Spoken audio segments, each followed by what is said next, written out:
Pernahkah kita merasakan hati dan perasaan kita itu tercabik-cabik? Entah tercabik-cabik oleh berbagai macam persoalan hidup yang melukai, tersakiti, mungkin juga karena adanya konflik, adanya penipuan, kita mengalami bagaimana dihina atau diremehkan. Atau tercabik-cabik juga karena kegagalan, tercabik-cabik juga karena dihianati atau dihakimi, dan berbagai macam penyebab seorang merasa hatinya dicabik-cabik. Dan umumnya ketika kita mengalami tercabik-cabiknya hati itu, kita tidak bisa berpikir dengan jernih. Yang ada adalah bahwa cabikan-cabikan itu adalah sebuah luka yang membuat kita terpuruk, bahkan makin menjadi terburuk dalam hidup kita. Tidak banyak, bahkan umumnya, orang yang memandang bahwa dicabik itu adalah sesuatu yang baik.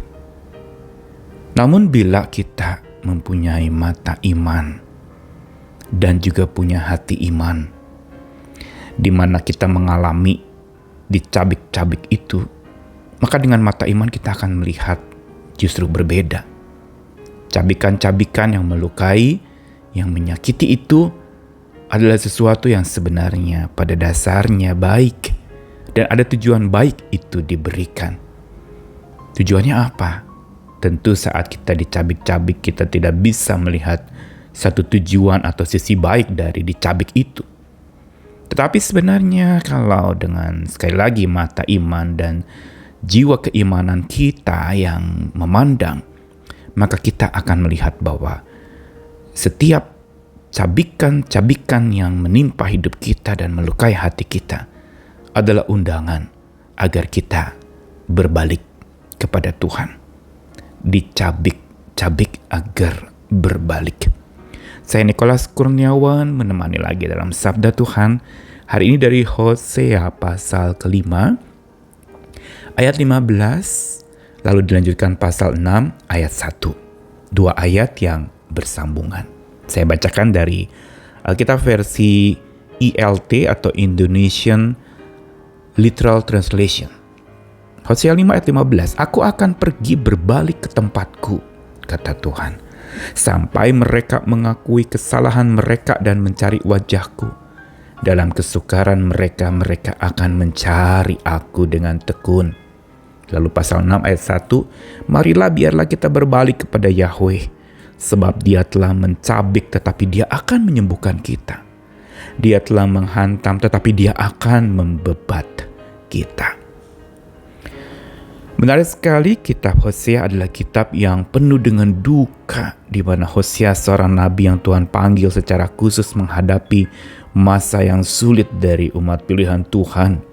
Ada masa paceklik yang bukan saja bicara fisik, tetapi paceklik keimanan, paceklik kerohanian yang terjadi di mana mereka mengalami hancur-hancurannya hidup mereka, dan perasaan tercabik-cabik tentu saja muncul dari mereka yang mengalami ketidakadilan, yang mendapati bahwa tidak ada keuntungan dari segala usaha mereka, bahkan dikatakan bahwa tidak ada hasil panen yang bisa mengenyangkan mereka atau mendapatkan penghasilan untuk hidup mereka. Masa ini masa yang sulit dialami oleh penerima kitab Hosea. Karenanya dalam pasal-pasal pertama kitab Hosea itu bertanya kepada Tuhanlah Hosea dan menanyakan mengapa ini terjadi. Dan Tuhan tidak memberikan jawaban. Tuhan tidak memberikan jawaban, "Oh, karena aku ingin begini, begitu, dan sebagainya." Tetapi di dalam apa yang Tuhan nyatakan, tersirat sebuah panggilan di balik segala macam kesengsaraan dan penderitaan yang dialami oleh orang-orang pada waktu itu. Tuhan tidak mau lewat kesukaran manusia menjadi ingkar, dalam arti menyangkali kesukaran mereka. Tetapi justru Tuhan mau memaparkan dan menghadapkan kepada mereka bahwa kesukaran yang terjadi itu atas izin Allah. Dan berarti cabikan-cabikan di hati itu juga Tuhan izinkan terjadi. Bahkan hantaman-hantaman yang menimpa hidup orang percaya pada waktu itu juga semuanya ada di dalam rangka kedaulatan Tuhan. Mungkin kita bertanya-tanya, loh kok Tuhan mencabik-cabik? Apakah dia jahat? Kok dia menghantam kita? Kok dia membiarkan kita dalam kesukaran? Bukankah tadi dalam Hosea 5 ayat 15 dikatakan bahwa Tuhan bilang Tuhan akan balik ke tempatnya sampai umatnya itu mengakui kesalahan mereka dan mencari wajah Tuhan.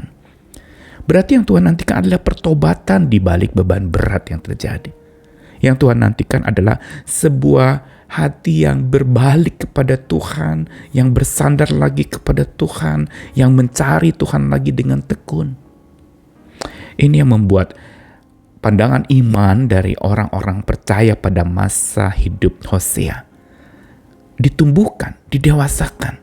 Bukan pandangan sempit yang berpikir bahwa kalau Tuhan itu tidak pernah akan mencabik-cabik perasaan, juga tidak pernah akan menghantam hidup setiap umat pilihannya.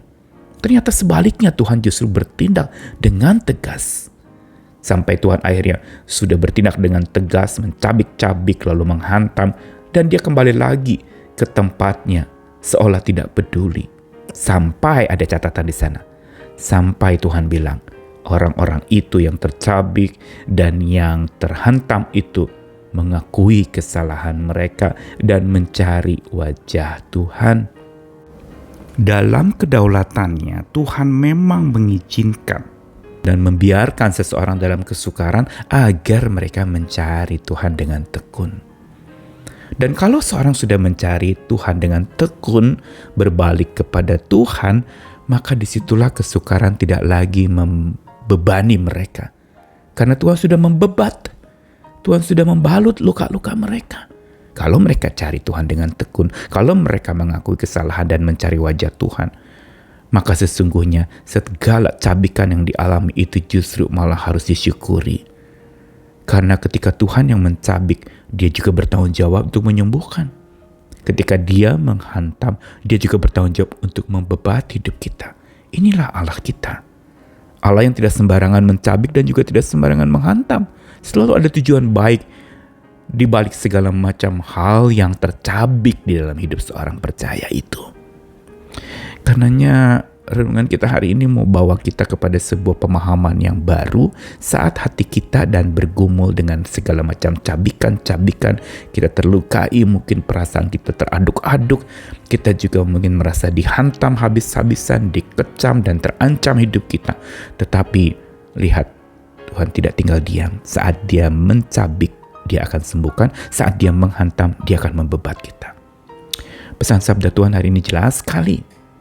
Sabda Tuhan mau ingatkan dan kuatkan kita yang sedang bergumul, apapun pergumulan yang membuat hatimu tercabik-cabik hari ini. Berdoalah, minta Tuhan mengaruniakan kepada setiap kita mata iman yang melihat, hati iman yang memandang bahwa setiap cabikan yang mengenai hati kita, melukai perasaan kita, itu adalah sebuah undangan dari Tuhan agar kita berbalik kepada Tuhan. Dan setiap kali hantaman-hantaman yang menimpa hidup kita, ingatlah, itu juga adalah sebuah panggilan untuk kita mau bertobat kepada Tuhan. Mendengarkan lagi suara Tuhan, kembali lagi dan memandang wajah Tuhan. Karenanya, mari belajar terus bertumbuh menjadi pribadi yang beriman secara matang. Bukan iman yang dangkal, tapi iman yang justru diuji oleh berbagai macam ujian-ujian iman yang menyebabkan makin matanglah hidup kita. Tuhan mengasihi kita sekalian, ayo berjuang lagi dan jangan pernah menyerah pada sebuah keadaan atau pada sebuah kecaman atau mungkin cabikan-cabikan yang melukai hati. Tuhan mengasihi kita dan mari bertumbuh bersama jadi pribadi yang makin dewasa. Amin.